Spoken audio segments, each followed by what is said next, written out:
इस दुनिया के हर इंसान की ज़िंदगी में सुहाग रात ऐसे लम्हे होते हैं जिनको वो चाहते हुए भी पूरी ज़िंदगी भुला नहीं पाता। यूँ कहिए कि पूरी ज़िंदगी जिन लम्हों को वो याद करता है, एक ऐसे लम्हे जिनके लिए व्यक्ति कहीं न कहीं ख्वाब देखता है, सपने संजोता है। आप यूँ भी कह सकते हैं कि सुहाग रात वो लम्हे होते हैं जिन लम्हों से दूल्हा दुल्हन अपनी ज़िंदगी की नए तरीके से शुरुआत करते हैं। और साथियों, इस दुनिया में उसी सुहाग रात को लेकर के तरह तरह की प्रथाएं हैं, तरह तरह के रीति रिवाज हैं।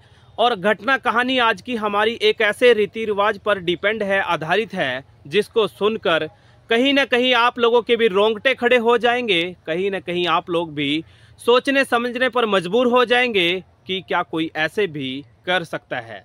तो साथियों, नमस्कार, आदाब, सत श्री अकाल, राम राम। मैं हूं आपका अपना सुशील कश्यप हरियाणा से, और आप सब साथियों का हाथ जोड़कर स्वागत, सर झुका करके अभिनंदन आज की एक और नई घटना कहानी में, जो कि आधारित है एक सच्ची घटना पर और संबंधित है अफ्रीका से। दरअसल अफ्रीका का एक देश है, एक छोटा सा देश है जिसको बोलते हैं सूडान।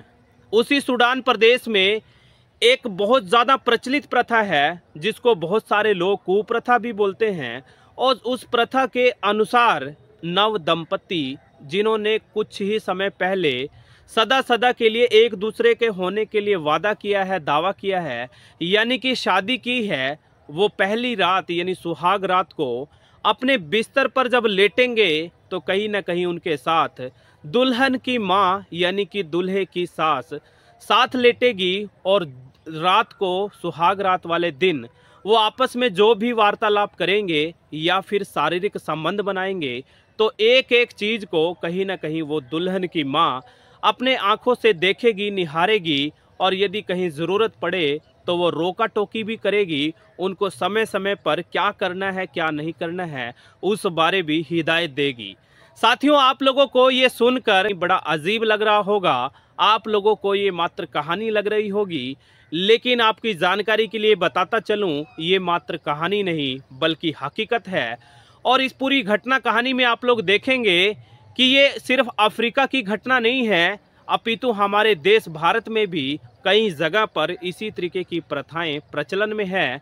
और ख़ास तौर पर राजस्थान की बात करें तो एक प्रजाति है जिसको सांसी बोला जाता है, जो कि भारत की प्राचीनतम जो प्रजातियां हैं उनमें से एक है।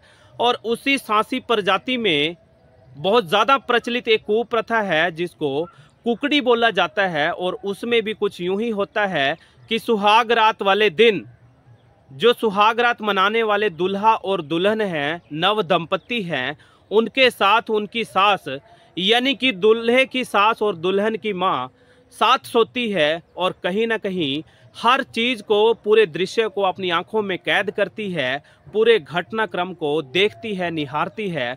और अगले दिन सुबह भरी पंचायत में पूरे घटनाक्रम का खुलासा करती है। और यदि रात को वो शारीरिक संबंध ना बना पाए या कुछ अनर्गल चीज़ हो जाए तो कहीं ना कहीं रिश्तों पर भी आंच आ सकती है। दूल्हा दुल्हन का जो रिश्ता है वो भी टूट सकता है। साथियों, आप लोगों को मैं ये विनम्र गुजारिश करूंगा कि इस प्रथा को लेकर, इस घटना कहानी को लेकर आप जरूर प्रतिक्रिया दें। और साइंटिफिक नज़रिए से यदि देखा जाए तो कहीं ये सही नहीं है,